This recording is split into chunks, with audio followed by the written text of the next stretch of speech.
Hi there! Permissions can be found almost everywhere in M-files, even in workflows.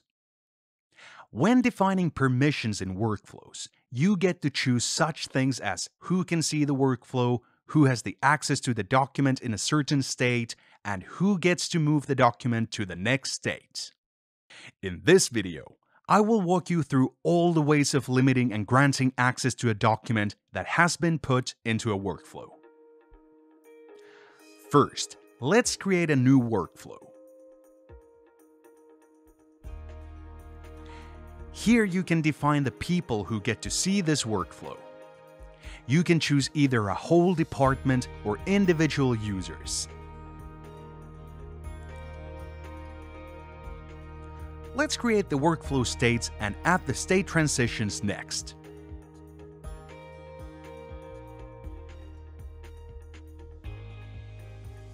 There we go. Now every workflow state can have its very own permissions. You can use named access control lists, which are predefined sets of permission settings. Or you can define custom permissions for the workflow state. For example, in the draft state, it could be beneficial that only the document creator gets to see, edit, delete, and change the permissions of the document that is put into the workflow.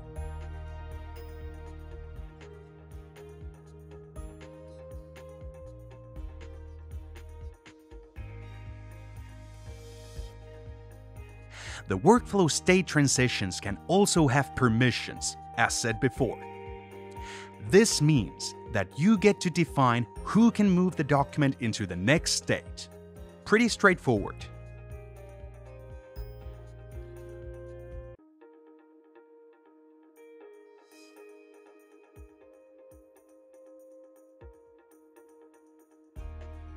Now, if you're working on a document review and approval workflow, like we're here, to have M-file send assignments when transitioning from state to state, we need to do some extra magic.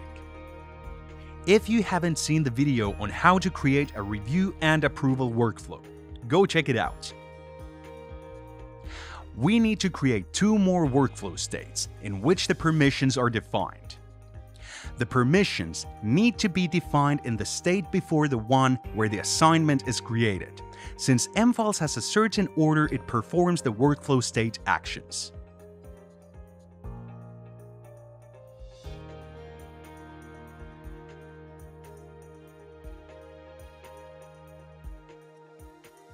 Also, when defining the permissions and adding the individuals who need the access to the document, you need to add the assign to among them in order for the assignment to work after the permissions take effect. Otherwise, you might end up with the assignment getting lost somewhere in Galaxy. And if you want, you could add the document creator on the list and give them the read access so they're able to see where the document is going and what is happening to it.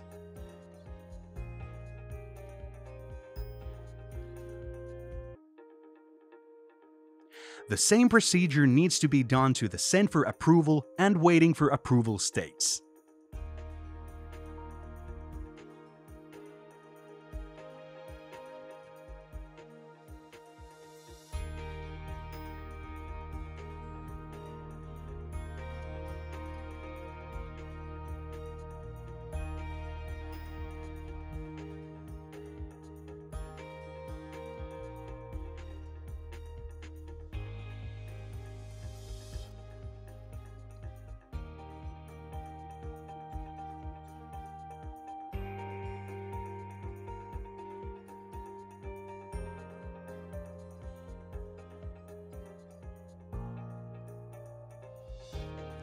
Lastly, you could make the document visible to all internal users once it's approved, and the same can be done for the rejected states.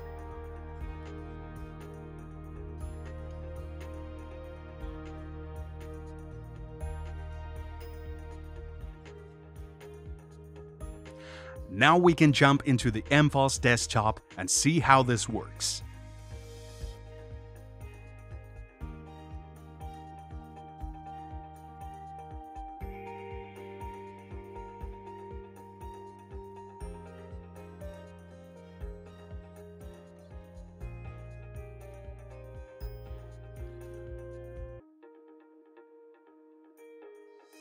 As you can see, in the draft state, only the document creator can see the document and has all the other permissions as well. And once the document is moved to the next state, the permissions change.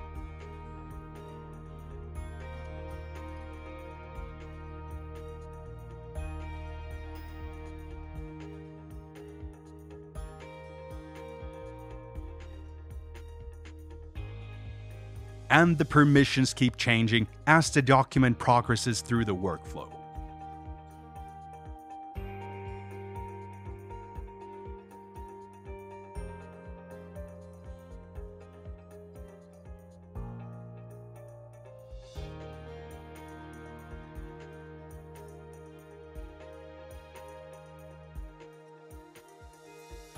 Permissions are a great way of making sure that the right people have access to the right documents and they get the access at the right time.